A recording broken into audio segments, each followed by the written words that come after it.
नमस्कार, just auto में फिर आप सबका स्वागत है।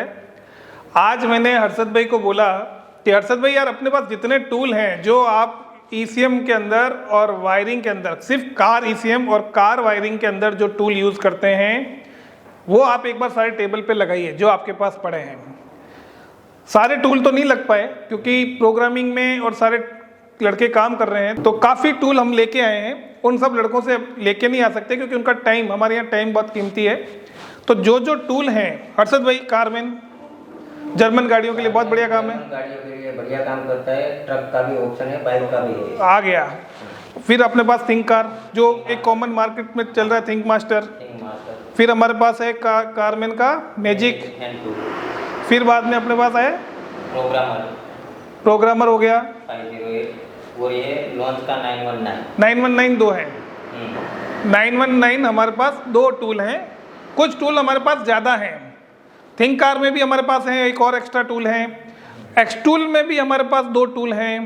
कारमैन में हमारे पास 3 कारमैन हैं। हमने एक एक रखा है क्योंकि जरूरत जैसे पड़ती है अलग अलग बैचों में वो टूल जाते हैं। जी स्कैन के बाद आ गया आपका एक्स टूल आ गया।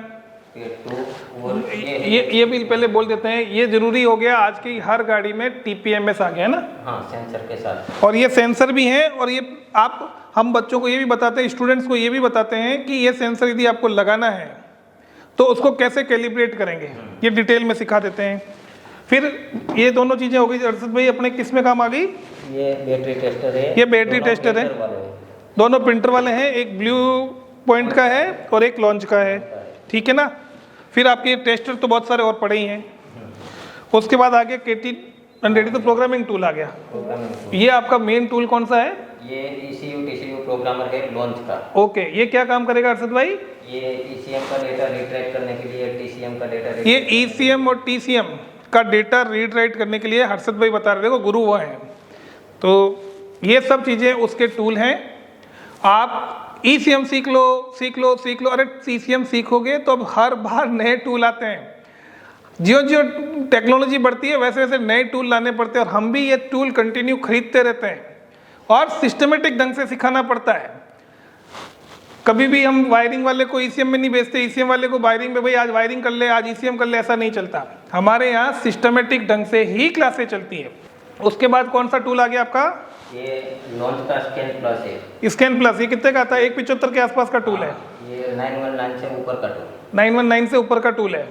अपने पास कौन सा टूल बाकी रह गया? लॉन्च का सबसे बड़ा वाला पैड 9 भी है हमारे पास, ठीक है। ये आपका 90 हो गया, एक्स टूल 90। और फिर बाद में ये क्या हो गया? ये तो ऑसिलोस्कोप है। अच्छा, अपने पास ऑसिलोस्कोप हमारे पास 2 है। एक हमारा थिंक कार के साथ भी है, तो एक थिंक कार का ऑसिलोस्कोप, एक लॉन्च का ऑसिलोस्कोप। कई लोगों को ऑसिलोस्कोप के बारे में पता ही नहीं है या है। ये भी आपके काम नहीं आता है, लेकिन आप डिटेल में वायरिंग को सीखना चाहेंगे, आप और कुछ ज़्यादा जानना चाहेंगे और कुछ टूल बनाना चाहेंगे, कुछ मैन्युफैक्चरिंग में जाना चाहेंगे, तो आपको ये ऑसिलोस्कोप के बिना काम नहीं कर पाएंगे। उसके बाद सबसे ज़बरदस्त, अभी हमने जो ये टूल मंगा लिया है और ये स्टार्ट कर दिया है, ये हो गया अर्षद भाई सेंसर बॉक्स बोलेंगे, सेंसर को चेक करने के लिए। और ये किससे कनेक्ट होगा? ये अपने स्कैन प्लस से भी होगा, 919 से भी हो जाएगा। और ये आपके सेंसर, गाड़ी के सेंसर को प्रॉपर चेक करने के टूल हैं। सर यदि प्रॉपर टूल हैं आपके पास और टूल चलाना आता है, टूल होने से भी कुछ नहीं होगा, चलाना आना चाहिए। और चलाना सीखना सेल्स वाले का काम नहीं है, जो टूल बेचते हैं और नहीं, उनका काम नहीं है, फैकल्टी का काम है सिखाना। और ये फैकल्टी, हम आपको इन टूलों को चलाना सिखाएंगे और तब आप कम समय में, ये सारे टूल क्यों हैं?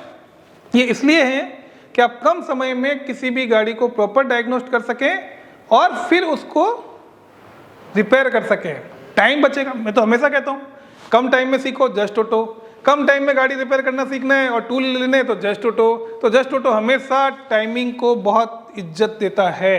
अभी ये आज हमारे 2 टूल नए आए हैं, मैं ईवी के हैं।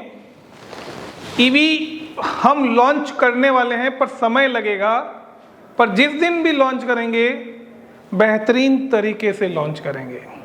जहां ईवी आपके पास आ गई तो आप प्रॉपर हर चीज रिपेयर कर सकें। ईवी के टूल इसलिए नहीं कर पाते कि ईवी के देखो कितने तरह के टूल हैं, कितने तरह के कनेक्टर्स हैं। आपको सेफ्टी के गार्ड, सेफ्टी के ग्लव्स वगैरह बहुत सारी चीजें आ रही है, बिना सेफ्टी के काम नहीं कर सकते। तो ये सारे स्पेशल टूल्स हैं हमारे पास, बैटरी चार्जर्स हैं, जंप स्टार्टर्स हैं। ये तो केवल मैंने डायग्नोस्टिक के ही बोले हैं, ईसीएम प्रोग्रामिंग के और भी टूल हैं। ये जो टूल हैं ये हम वेरी फर्स्ट डे जब से जस्ट ऑटो का इंस्टीट्यूट खुला है तब से वायरिंग चालू हुआ है, तब से ये 2 टूल हम सिखाते हैं सबको। कई लोगों को आज भी नहीं पता, जो लोग इस टूल को चलाना सीख लेते हैं उनके लिए वायरिंग बहुत आसान हो जाती है। तो आपको ये की प्रोग्रामिंग के लिए VVDI से करते थे, VVDI के साथ साथ अब और भी टूल आ चुके हैं जिसके ऊपर आप काम कर सकते हैं। ये हो गया अपना VVDI प्रॉग, ये प्रॉग भी है हमारे पास। और भी बहुत सारे टूल हैं प्रोग्रामिंग के, जगह छोटी है। देखिए ये हमारा कॉन्फ्रेंस रूम है, 10 और 10 20 लोगों के बैठने की सीटिंग की एरिया है। कुछ सूटकेस तो नीचे ही रखे हैं कि भाई अभी इतने से टूल बता दो। आपको प्रॉपर टूल चलाना आना चाहिए दोस्तों। ये सारे टूल सीखना है पर सब खरीदना जरूरी नहीं है। आपके एरिया में कौन सी गाड़ी ज़्यादा है, किस तरह के प्रॉब्लम्स ज़्यादा आते हैं, जब आप ये सारे टूल चलाना सीखते हैं तो आप अपने बजट, अपने एरिया और अपनी कौन कौन सी गाड़ियों पे आप ज़्यादा काम करेंगे उसको चॉइस करके ही खरीदते हैं। कौन कौन सी गाड़ियाँ उनके वहाँ पे गैरेज में ज़्यादा आ रही है उस हिसाब से टूल का चॉइस होता है। और ईसीएम रिपेयरिंग में प्रोग्रामिंग के टूल भी वैसे ही चॉइस होते हैं। हाँ वैसे ही, जैसे BS6 ज़्यादा आती है उसमें दोनों टाइप के आते हैं, डेल्फी ज़्यादा आते हैं कि बोस। ओके, तो उस हिसाब से एक्टिवेट करवाना पड़ता है। अच्छा, अभी तक सब लोगों को ये कहते हैं हम लोग, पर अपन ईसीएम रिपेयर करना सिखाते हैं, डेल्फी, डेंसो, बॉस, कौन सा आएगा, कौन सी गाड़ी में कौन सा आएगा, वो अलग से आप लोग समझाते हैं। हाँ, ये सारी चीज़ें हम समझाते हैं। हमारा मोबाइल एप्लीकेशन है जिस पे हम हमारे स्टूडेंट्स को पिन आउट देने चालू कर चुके हैं और भी बहुत ज़्यादा फैसिलिटेट कर रहे हैं। जस्ट ऑटो का विज़न है कम समय में स्किल देना, एक्सपर्ट बनाना। तो एक बार जस्ट ऑटो की विजिट जरूर करो और भरोसा है, विश्वास है तो अपनी सीट बुक करो। सीट तो बुक करनी पड़ेगी, हमारे यहाँ आपका कोई भी रजिस्ट्रेशन चार्ज नहीं है। बुकिंग चार्ज आपकी फीस में से लेस होता है। बुकिंग से हमें पता रहता है कि आप लोग आ रहे हैं, कितने लोग हैं। यदि एक बैच पैक हो जाता है तो हम मना कर देते हैं कि आप नेक्स्ट बैच में आइए, अभी बैच पैक हो चुका है। ट्रेनिंग लेना है जस्ट ऑटो आइए, आपका बेहतरीन स्वागत है और इतने सारे टूलों के साथ आपका स्वागत किया जाएगा। Thank you.